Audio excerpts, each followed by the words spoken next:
Hey, I'm Josh. And I'm Amberly. Today I want to talk about the Shingo model. We have tools, systems, and principles. And under the systems tab, we have a lot of cool content there. One of them we want to focus on is the abnormality system. It's these principles that guide us and lead us to the results that will make permanent changes in behavior and determine our culture of continuous improvement. Hey, so I hear that Benita is going to be giving a training in this room over here. Let's go check it out. Sounds good. All right. Hey guys, my name is Benita, and today we're going to talk about the abnormality control system. Some of you are invited here because you wanted to go through the team leader certification, and some just need to get through the class because they're almost there to finish everything, right? So the purpose of the abnormality control system is to enhance the ability to see and correct abnormalities. An effective abnormality control system ensures accurate capture of data related to performance. Summarize the data in a visual top-loss format, thereby enabling effective actions within the team's control. The system should have a visual process to escalate significant issues outside team's control. Anything that slows or stops you from accomplishing the current defined standard work is an abnormality. When abnormalities are identified, appropriate actions taken, processes get improved, which makes it easier to spot future abnormalities.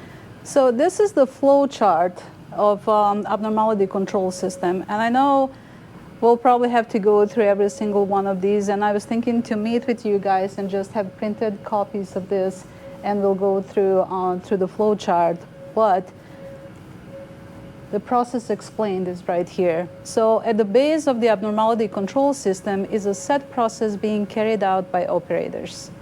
Operators follow standards to execute work. Ideally, the standards have timings attached to give the operator awareness of abnormal conditions that lead to fluctuations typically noticed in time.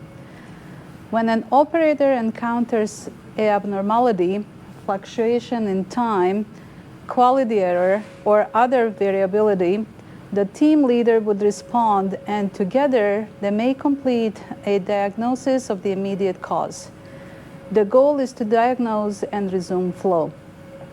The team leader would note the abnormality on a daily production board.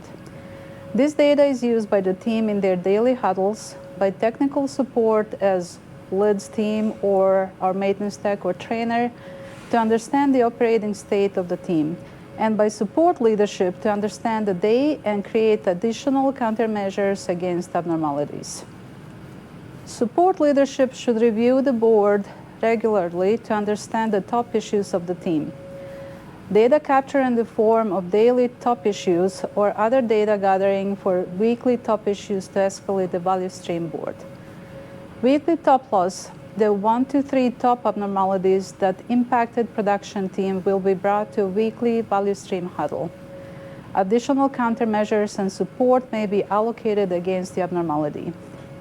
Weekly, supply chain executive leadership reviews open items on issues list for recurring issues that have been escalated. So let's say lids are down, right? You will call for support, right, at the time. But the next day you review everything that happened, right, and talk about what stops you from reaching your goals the previous day.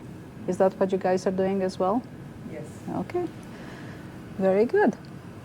So the impact, abnormalities are visible and management encourages revealing them rather than hiding them. Problems are formulated as a gap between what is abnormal and what should be the standard or normal. Root causes are sought out in order to develop recurrence prevention. Countermeasures are studied to see, 1, whether they work, and 2, what opportunities they reveal. So what do you think about this? What are we trying to say? Because I'm still learning stuff, you just start to notice, like, oh, if you run into a problem, you can, like, figure out, like, while you're figuring out what to do, you're able to, like, make improvements a lot easier if you're kind of thinking about, like, Yeah. this is causing me a problem, I could probably fix it, something like that. I think a way to make abnormalities invisible is by 5S'ing all of your stations so that when you know that something's out of place, you quickly recognize that that's not where it belongs and that's counted as an abnormality.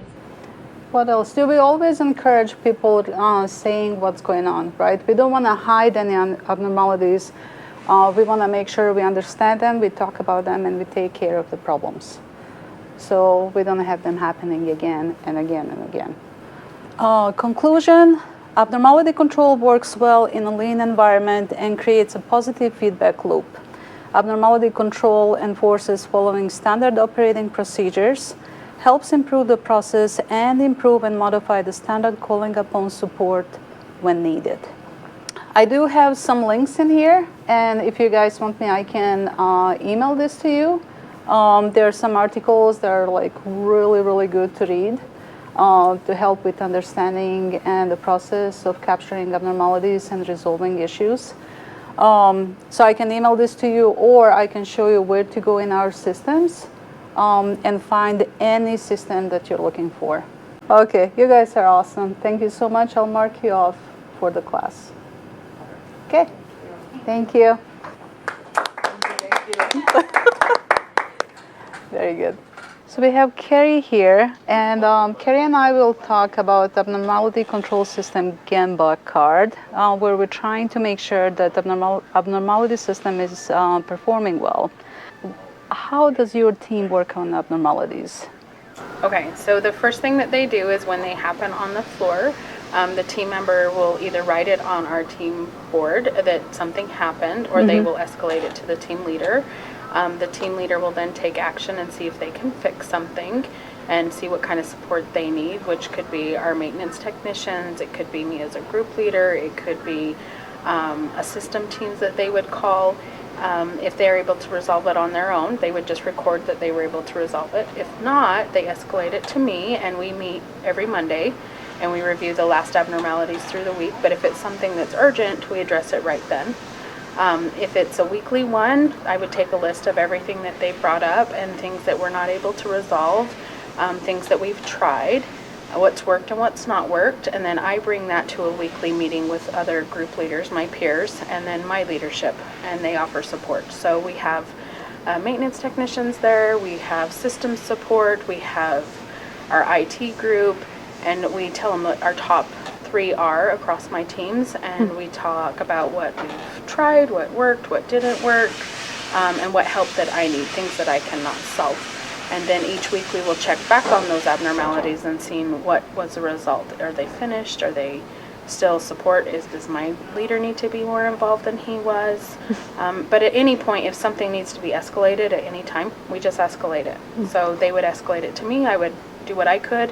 If I can't fix it, then I would escalate it to my leadership, and then he would escalate what support I need. Okay. Is there an abnormality that you're currently working on? Yes. So we had new plating modules put in our teams, and we keep getting the error saying faulty temperature. So I escalated that to my maintenance technician. He looked at it. He did all the PMs that he could. It was something that was out of his scope. We contacted engineers, and what we found out is the breakers that were put in were brand new, were actually recalled and causing that error. So those have been replaced. But there's a few other things that the teams keep bringing up, and so we're just addressing one at a time and eliminating. Do you have any recurring abnormalities that are happening, like you resolved it, but then something happened again? They just showed up again. Plating is a consistent one. So sometimes it burns the envelopes while they're in process, and we will try something and it works really good for days or months at a time, and then it'll come back up. We try the same things and it didn't solve it. So those are things that I would escalate to a support area to come and look and see if it's functioning that we're not doing correctly, or if there's something actually wrong with my machine. And then what usually happens? They'll schedule time to come over, and then we check in back with the team members doing the job to make sure it was fixed. So I may think it's fixed, but once they perform it, that they're still bringing up the issue is fixed or it's not. Okay. Is there anything you would do to improve collecting abnormalities? I wish it was easier for them. I wish the system was that they could touch a button saying, hey, this is the station I'm at, these are the options that we have. They could hit it and they could go. Right now it's quite a few systems we have to go into to collect the data. I wish it was all in just one place and easy for them. There's a few things that I think they live with or they don't recognize that are abnormalities that we could be helping them with. Okay. Okay, thank you. Wow, Amberly, I really learned a lot about the abnormality system today. So good. And if you also enjoyed the content, hit the like button. You can also subscribe down below for more videos, and you can learn more about what we do here at O.C.Tanner.